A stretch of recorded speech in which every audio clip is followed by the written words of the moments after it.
ಉದುರುವ ಸಮಸ್ಯೆ ಸಹಜವಾಗಿಯೇ ಮನಸ್ಸಿನಲ್ಲಿ ಚಿಂತೆ ಮೂಡಿಸುತ್ತದೆ. ಇದು ಸಾಮಾನ್ಯ ಸಮಸ್ಯೆಯಾಗಿದ್ದು ಕೂದಲ ಬೆಳವಣಿಗೆಯ ಚಕ್ರದಲ್ಲಿ ಅಡಚಣೆಯಿಂದ ಇದು ಉಂಟಾಗುತ್ತದೆ. ಈ ಸಮಸ್ಯೆಗೆ ಕಾರಣಗಳು ಹಲವು. ವಯಸ್ಸಾದಂತೆ ಆನುವಂಶಿಕತೆ, ಟೆಸ್ಟೋಸ್ಟೆರಾನ್ ಮಟ್ಟದಲ್ಲಿನ ಬದಲಾವಣೆಗಳು, ಮಾನಸಿಕ ಒತ್ತಡ ಅಥವಾ ಭಾವನಾತ್ಮಕ ದೈಹಿಕ ಆಘಾತ, ಕ್ಯಾನ್ಸರ್, ಸಂಧಿವಾತ, ಖಿನ್ನತೆ, ಹೃದಯ ಸಮಸ್ಯೆಗಳು, ಅಧಿಕ ರಕ್ತದೊತ್ತಡ ಸೇರಿದಂತೆ ಹಲವಾರು ಔಷಧಿಗಳ ಅಡ್ಡ ಪರಿಣಾಮಗಳು, ಹೆಚ್ಚಿನ ಜ್ವರ, ಸೋಂಕುಗಳು, ಬಿಗಿಯಾದ ಕೇಶವಿನ್ಯಾಸ, ವಿಟಮಿನ್ಗಳ ಕೊರತೆ ಮತ್ತು ಕಳಪೆ ಆಹಾರ ಪದ್ಧತಿಯಂತಹ ಹಲವು ಕಾರಣಗಳು ಸಾಮಾನ್ಯ ಕೂದಲು ಉದುರುವ ಸಮಸ್ಯೆಗೆ ಕಾರಣವಾಗಲೂಬಹುದು. ಕೂದಲು ಉದುರುವಿಕೆಗೆ ಪರಿಹಾರವೇನು? ಪ್ರೋಟೀನ್ ಭರಿತ ಆಹಾರಗಳನ್ನು ಸೇವಿಸಿ.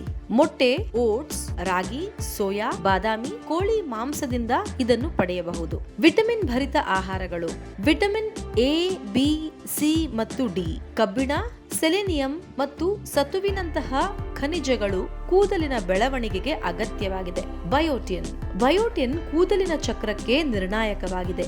ಹೀಗಾಗಿ ಬಯೋಟಿನ್ ಸಮೃದ್ಧ ಆಹಾರವನ್ನು ನಿಮ್ಮ ಡಯಟ್ನಲ್ಲಿ ಸೇರಿಸಿ. ಇನ್ನು ಕೂದಲು ಉದುರುವ ಸಮಸ್ಯೆಯನ್ನು ಎಚ್ಚರಿಕೆಯಿಂದ ಗಮನಿಸುವುದು ಮುಖ್ಯ.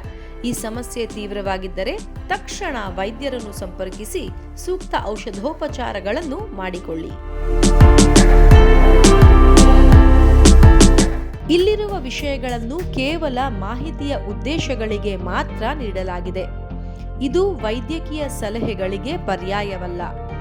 ಯಾವುದೇ ರೋಗ ಲಕ್ಷಣ, ನಿರ್ಣಯ, ಚಿಕಿತ್ಸೆ, ವೈಯಕ್ತೀಕರಿಸಿದ ಮಾಹಿತಿಗಾಗಿ ತಜ್ಞ ವೈದ್ಯರನ್ನು ಭೇಟಿಯಾಗಿ ಸೂಕ್ತ ಮಾರ್ಗದರ್ಶನ ಪಡೆಯಿರಿ.